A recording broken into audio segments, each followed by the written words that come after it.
Mike, go ahead. Okay, so this is episode 10, part 2 of the Simon Get Your Shit Together arc called Who Is This Bro? Having been temporarily spared by Adine, another of the 4 divine generals, Team Gurren uses the reprieve to reassess their situation. Nia learns of Kamina's significance in Simon's erratic behavior and offers him some stinging yet honest advice, which draws the ire of an untrusting Yoko. With tension building within the team, the crew scrambles to stand by Nia's side when Adine returns to complete her stalled attack. This is the episode where I really start to not like Kitan. Yeah. Mostly because he's an idiot who doesn't really know what he's doing. Yep. Yeah, you'd be very right. I love him because I know what happens later, but you're very right. But in his defense, Nia's appearance, and because this is a direct follow-up to the previous episode, Nia's appearance and her reveal throws everything off. Now the whole crew is scrambling, trying to find answers. They want to know like who is she? Why is she on board? What does she know about our enemy? You know, all the usual stuff. Yeah. But it does lead to some funny moments, like the interrogation, which turns out to be a feast, apparently. What is pissing off? Who is enemy? What is a fist? You are a pissing off person. Oh man.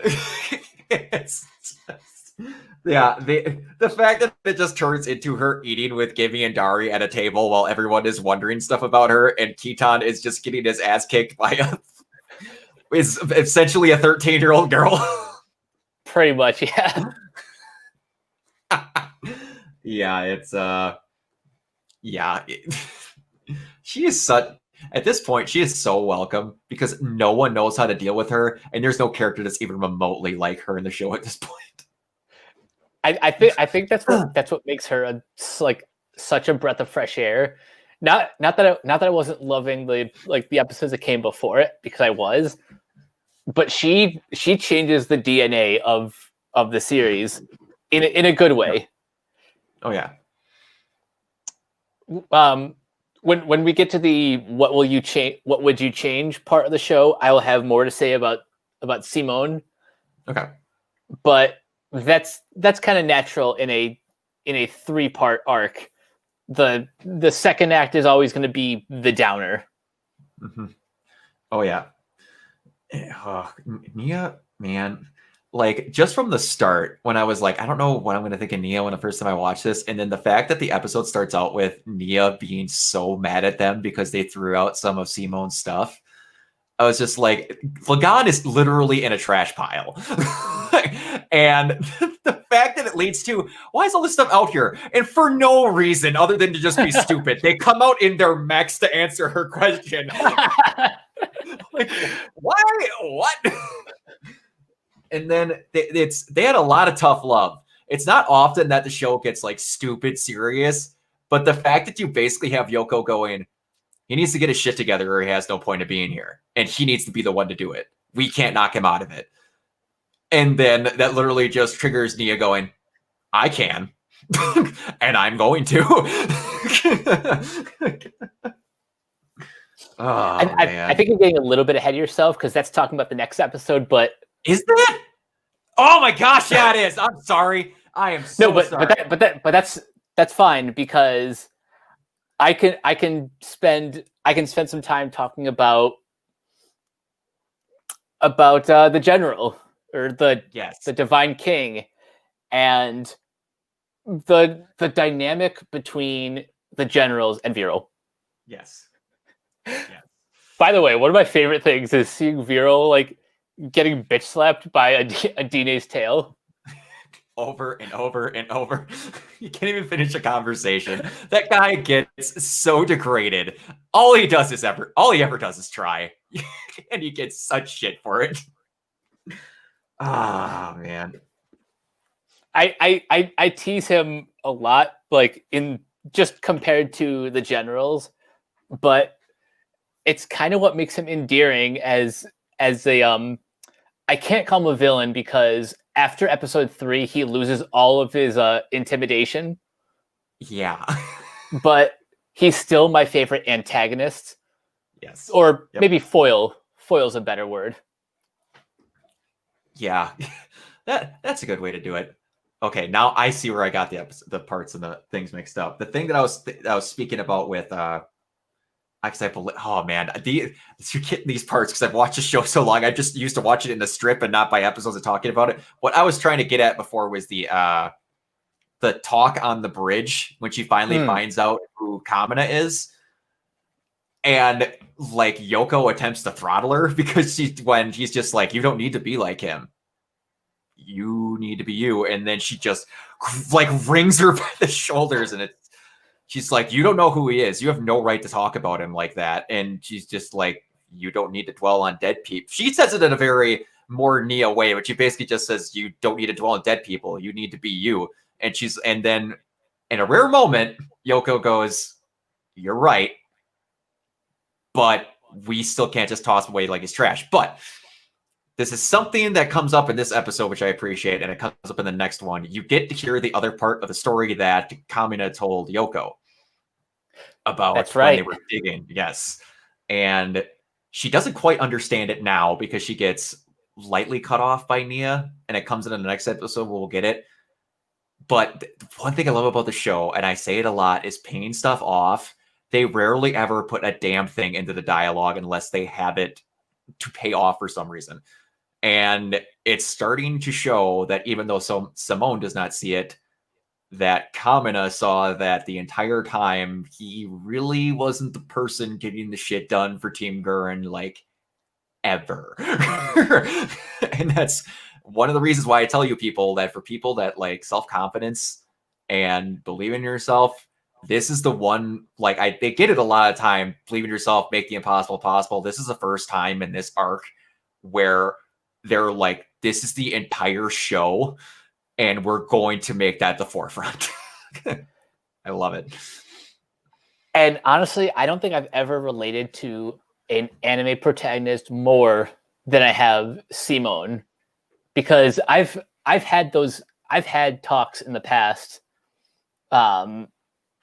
Like I've had my Kaminas in my life.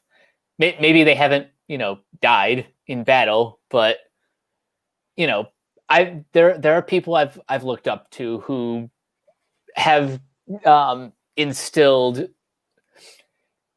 like that confidence that deep down I know I have, but it's not always something that I'm like fully aware of.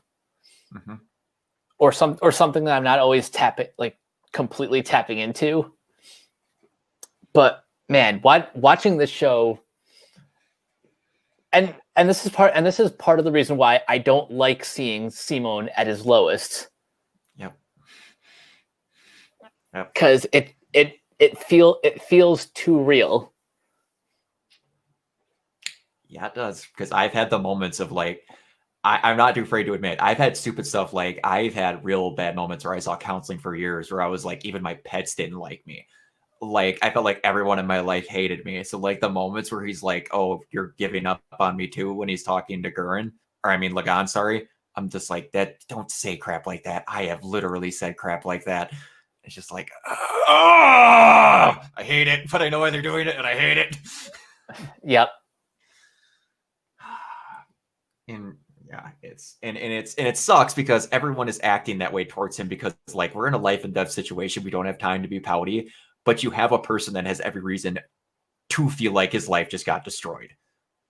And like we didn't mention it in the first episode, but when he rescues Nia and he tells her to just run, he was fully just like, I'm gonna die. And then like Nia has to snap him out of it. Do you not want to live too? Let's get out of this together. And she could tell. She knew him for 2 minutes at that point, and she could tell he was trying to end his life right there. I was just like, so much with so little. Oh, I love it. Oh, it's so good. Yeah, that moment kind of proves that Nia's inclusion is definitely the best thing to happen to the series. She is what elevates the show from this is great and I enjoy it to this is next level. Mm-hmm. Yeah, I repeated it so many times. They don't put shit in the show unless they need to, and it's one thing I really appreciate. Oh, it's so good. But what else? We got to see a DNA again, in like the same exact way. And for some odd reason, they're shocked when the water comes back up to the Gurren. I'm like, I don't know why. I'm like, a wall of water. That's impossible. I'm like, you just saw it maybe 6 hours ago. It's like, but anyway, yeah, Dine is, so I'm not screwing these episodes up. She gets, that's in this episode. When she gets up and starts bitching out Nia, it's one of my favorite redemptive moments of, like you said, how everybody casts her aside right away. And then Adine just makes her, literally says she's less important than a worm in the middle of everybody. Mm-hmm. Oh, it's just like, bitch, you don't treat my princess that way. It's like, I care. I believe it's off Brooklyn Nine-Nine. I've had Nia for 2 minutes and I already love her and I would die for her. Yeah, I had that thought as soon as hell, as soon as Simone opened the box, I was like, oh, so that's why she's in the opening. Yep. She's important. And oh man, I did the stupid boy. I'm talking too much about this because this is starting to get into the shit that I really like. So go ahead. Let's see. What can I say? Oh yeah. At the end of this episode, Simone kind of has the Aragorn with the ghost army. I get that vibe when he's running with the mechs all behind him. Yes, and all screaming, "You don't treat Nia that way. She's a damn beautiful soul." Oh yes, that was great. With nothing, and man, it starts out as such a heroic moment that it just turns into him feeling pathetic because he couldn't help. Like, That's literally the only thing I would change about this episode. I've loved these 3 episodes of the Simone get your shit together arc, but this is when it's that moment is when it really stings, because I don't like seeing Simone at his lowest. Yes. I like him being, as Kamina put it, not the Simone that Kamina believes in, not the Kamina that Simone believes in, the Simone that Simone believes in. Yes, exactly. And that will come up in the next episode verbatim. That moment, I love it so much. So good. That lead in, that's next episode. I need to shut up. Okay, but but before we get too far, get out of this, your boy did show up for a little bit in the end there. Oh. Oh yeah, Zero. Yes. That sweet, pathetic loser. Just to get bitch slapped again for doing his damn job. Yep. This is a point where it's just like, I feel is almost as bad for you as I do for our team at points. Because it's like, it's not even that you hate humans. It's that you're doing your job. You're just trying to be a soldier and you can't get shit for it. Oh, man.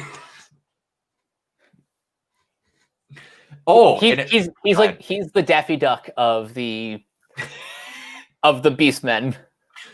He very much is. He very much is. And there's something I have to add, and I can't give the full context because it's a really good reveal. But the moment where what do I want to say? When Viral bitches out, and I'm not going to say Rossio, I'm going to say bitches out Gurren, saying that we'll be back, you son of a bitch. I'm not done. There's a really good moment with that later, and I can't say what it is because it's something I didn't see coming, and it added so damn much to every moment that he was in. It's freaking, I almost swore. It's so good. It is one of the best writing points of the entire series. Ooh, that's something to look forward to later. Oh, it's so good. And it's only like a 2-line thing. Oh, yeah, man. But anyway, it's probably going to be one of your favorite moments with Viral. I'm not going to lie. I anticipate it. I anticipate this being like his crowning achievement. It is. It is in the show wise for me liking him as a character. All of his actions, every one of them is just chef kiss beautiful in like a 2-second dialogue exchange. Oh. But I believe, and also we just have to add, I will never not laugh my ass off every time I watch this show and I get to hear Nia call Adine, you are a pissing off person, because she just doesn't understand language. And it's the best part of it. Like you said, it's very much like Starfire, except you get to hear Starfire say things, or Nia say things Starfire would never say. Yep. Like pissing off, beat the shit out of. What is a fist? It's just, what exactly is a human? That is the closest thing to what Starfire would have said. But man, they banged the casting out so well for this damn thing. It's so good. But anyway, you already said what you would have changed, so I'm really excited to hear what you said you would change in the next one. But we'll get to that, because I don't know if there's anything, this last episode of this Simone Get Your Shit Together arc, which, by the way, when we put this up on the website, we're going to have to let Kiona and Josh know to tag that as what those 3 episodes are. All right. For those of you that don't know, these episodes also get uploaded at a certain place, which, Mike, where can they find you at? Okay, so you guys can find me on Twitter and Instagram at CaptainK42. Look up all my quick thought reviews on letterboxd.com/CoachK42. Find me in all the various Facebook groups at my name. You can find these episodes on renegadepopculture.com. Need an escape? So do we. And you can check out all my other podcasts on that website or on Anchor, Spotify, Stitcher, Apple Podcasts, wherever you listen. But yes, these episodes will be posted on renegadepopculture.com. Thanks to our fearless leader, Kiona Tang. Yes, and I'm very appreciative of that. Speaking of those podcasts, recently we did one on The Boys. You could hear my rant about how that show has an obsession with breast milk, and I'm not okay with it. Yes, definitely listen to our podcast, Capes. Because, man, I did some digging and it goes deep, real deep. But yeah, you can find me on a lot of the Renegade Pop Culture podcasts. I'm being involved in a lot more of them lately because Mike, being an awesome friend, introduced me to Kiona and the whole group. Everyone over at Renegade Pop Culture is absolutely amazing. Great group of people. Please go check them out. Cannot say good enough things about them. And you can find me at everything Organoid Zero, including this YouTube channel, obviously, for watching it, but mostly over at Twitch. I stream on Mondays and Wednesdays and normally do game nights on Fridays. And I am working on getting something together where I game from everybody from RPC. But the problem is all of us are extremely busy, so I don't know when the hell it's going to happen, but damn it, I am going to try. So everybody, thank you very much for watching. I'm actually going to steal a line from Jules Gill from WhatCulture.com. We've been Mike and Brock. You've been awesome. Spin on, and we'll see you next time. Peace.